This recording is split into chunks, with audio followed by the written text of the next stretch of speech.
I want to congratulate Coach. Tulane played great. I thought down the stretch when we took the lead, for them to respond that way shows a lot of maturity and growth. Since Christmas, to me, they've been playing really good basketball. They deserve a lot of credit. I didn't say this last time because my mind was wrapped up in some other things, but my aunt Tina and my cousin Julie are in California right by those fires, and I just want to say my thoughts and prayers are not only with the people there but my aunt.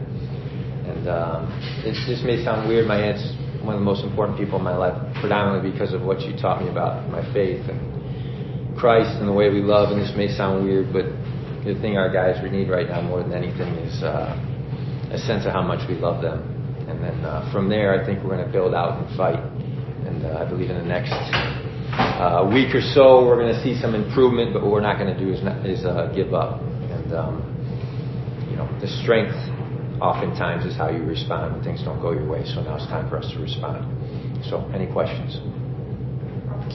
Sorry to hear about your family in California, but two situations against UAB and Tulane, you guys had the lead and were able to finish it. What do you think Tulane was able to do tonight to prevent that? Is there a pattern forming? No, I don't think there's a pattern forming necessarily. I mean, at East Carolina, we lost the lead and got it back and won. I think the UAB thing, last 2.5 minutes, we struggled with shot selection. That's a home game, completely different situation. And at the end of the day, we didn't guard Jakus well. And Jakus was 10 of 13 from the floor. And then they made some key shots. I thought tonight, some overall breakdowns that can be wrapped up in one stat. Greg Glenn had 11 assists. And the way we guarded their joker action, specifically on the pop and the ball screen and the cut that followed it after, was not good enough. And so I think what you can't do when you lose two tough ones like this is clump things together. You've got to keep basketball and basketball choices at the center of it. Otherwise, you can get personal and attack kids. Right now, we need to do a better job as a staff, and our job is to explain to the kids how we can do things better. So I thought we guarded the Jakus wrong and took bad shot selection. And today I thought we just mishandled the 5-out action and didn't handle the passing from the top of the key very well. How much of a weapon is Greg Glenn, a big guy? Yeah, he's turned the corner, and I think since the league, he's up to 5 assists a game. Obviously, we helped that stat go up today. The other thing that's pretty unique is he came in, averaged around 4 turnovers a game, so I thought in the film there's times where he could force it. Today, only two turnovers. I mean, 5.5 to 1 assist and turnover percentage. Like, that's unbelievable for a center. They've done a good job in their system, and on the stretch, he clearly did a wonderful job sharing the basketball. That last game and this game, really good spurtability in the second half. Last game it was Baba and Trey's game, and it was Caleb. How do you guys go about trying to get that in the first half a little bit earlier than those sparks in the second? Yeah, I was surprised. The thing that happened against Memphis, and then again tonight, I think Memphis, we had 19 uncontested threes. Tonight we had 15. When you play a matchup zone like this, every uncontested three is a shot you have to take. And to be honest, I thought we passed up probably at least 4 or 5 wide open shots in the last 10 minutes for a hesitancy's sake. And you're going to have to realize that at the Division I level in a conference as good as this, if you're open, that's enough. And then we've got to take the shot and go offensive rebound and try to get 30 to 40% of our misses. So we'll do better at that. And the kids got to believe.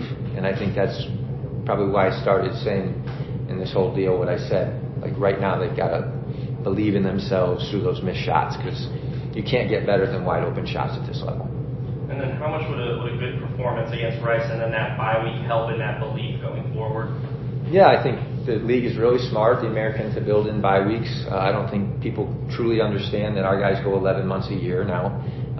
School started up, the constant pressure of what it is they go through right now. Their phones are buzzing and hearing all kinds of crazy things, and for them to get a week, even for their own mental health, I think is really important. It allowed them to get in the gym, do player development, sit with their thoughts, grow a little bit, and rest. Rest is powerful. And so we'll do our best to get Rice at home, and then we'll probably take 2 days off. One's Martin Luther King Day, and then the second day we'll let them catch up with their academic advisor, Jackie, and from there we'll get forward and get ready for North Texas afterwards. Richard? Hey, Coach. First off, wishing the best safety for your aunt and cousin in California. when it comes to the game, one of the bright spots was the bench. They got plenty of contributions from Caleb and Matas and a little bit of Devin and Moretti. What are you expecting from those guys when they represent the second unit going set of games? Yeah, I think when we made the starting lineup change, it affected our bench totals, and we've been trying to work that out as far as the way we handle that. Caleb obviously is averaging 12 points or more a game, I believe, at this point with the 13 tonight.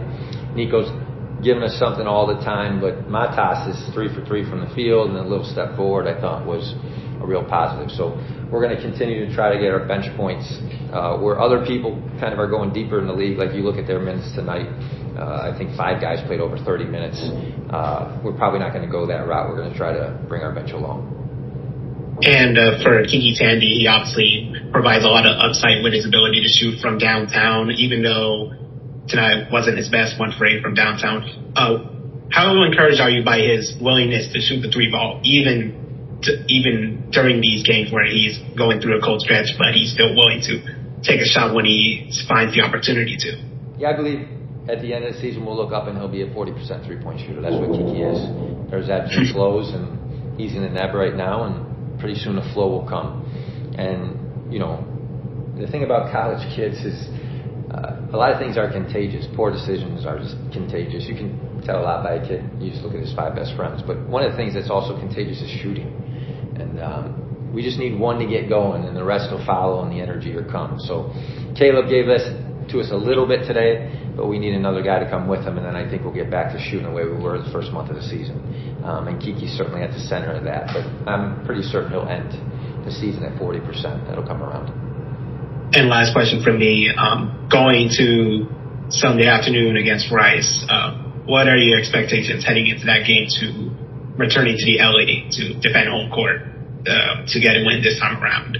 Obviously, our hope is to win. Right now, our expectation is to watch the film tonight till midnight, and then do our session as we get home tomorrow and watch this game, and then we'll get to Rice. But the one thing we can't do is skip steps.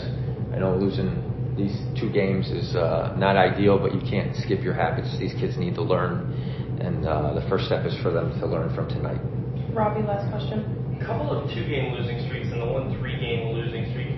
Is there any concern not bouncing back right away? And how do you kind of preach about bouncing back in that first game after that first loss instead of letting it develop into 2, potentially 3? Yeah, I don't think we necessarily think 2 games is a streak. 2 games is a thing that happens in the parity of college sports. And